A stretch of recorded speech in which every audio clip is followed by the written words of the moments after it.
බෙහෙත් නැහැ. සේලයින් එක විතරයි. සමහරවල් පුතේ කක්ක යනවා ලේත් එක්ක. මේ නලක නාම ඇත්තටම දරුවෝ අපිට ගන්න බෑ. ඒ නිසා අපි ගෙදරට වාහනයක් ගෙනවනත් ඔය ගැන තොරතුරු හොයලා බලනවානේ.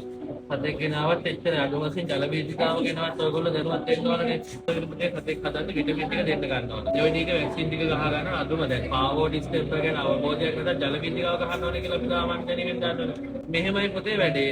ඔය ලෙඩේ හැදුනට පස්සේ ජීවිතය ගැන අපිට වග කියන්න බෑ. අනීප වෙන්නත් පුළුවන්, මැරෙන්නත් පුළුවන්. ඒ වචන හැමම පාවිච්චි කරේ ලෙඩේ බරපතලකම ඒ වගේම නිසා. එලාසනපත් බෙහෙත් පටන් ගත්තත්, පසුව බෙහෙත් පටන් ගත්තත් ජීවිත අවදානය මෙහෙමමයි දරුවෝ. මොකද හේතුව ඔය වෛරස් එක කියන රෝගකාරකේ මෙයාගේ බඩවැල් තුවාල ගන්නවා. මෙයාගේ බෝන් මැරෝ සෙල්ස් වලත් ඔක හැදෙනවා. සමහරක් අවස්ථාවලදී කලාතුරකින් සතෙක්ගේ හાર્ට් මසල්ස් වලට යන්න පුළුවන් ඔය වෛරස් එක. අපි කොරින් වලට කලින් බෙහෙත් එකක් ගහනවානේ. ඔය වලට වේලාසන ගහන්න කොරෝන හැදුනාට නේ. ඒ වගේම තමයි ජල බීජිකාවලත් ගහනෝනේ. මේ ලෙඩේට හැදෙන්න කලින් ගහන්න ඕනේ. මේ ලෙඩේට විශේෂයෙන් ගහන්නේ නැහැ. පුතේ වාර දවස් 35 මෙයාව ડોක්ටර් කෙනෙකුට පෙන්නුවා නම් ඒ ડોක්ටර් ඉස්සෙල්ලාම පාව එක ගහනවා.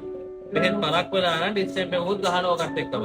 හේතුව ලෙඩේ සුව කරන්න මේ දක්වා ලෝකෙ කොහෙවත් බෙහෙත් හොයාගෙන නැහැ. අපි ළඟ බෙහෙත් නැහැ කියන එක නෙමෙයි. මේ කියන්නේ ලෝකෙ කොහෙවත් බෙහෙත් හොයාගෙන නැහැ.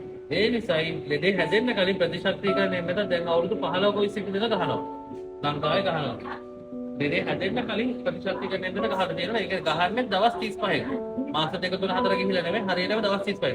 මොකද දවස් 35කට 40කට පස්සේ මෙයාට ඒ ලෙඩේ හැදෙන්න තියෙන ප්‍රවණතාවය වැඩි. එතකන් අපිට පුළුවන් සේලයින් එක දෙන්න පුළුවන්, ඇන්ටිබයොටික් එක දෙන්න පුළුවන්, විටමින් ටික දෙන්න පුළුවන්, ඔච්චරයි.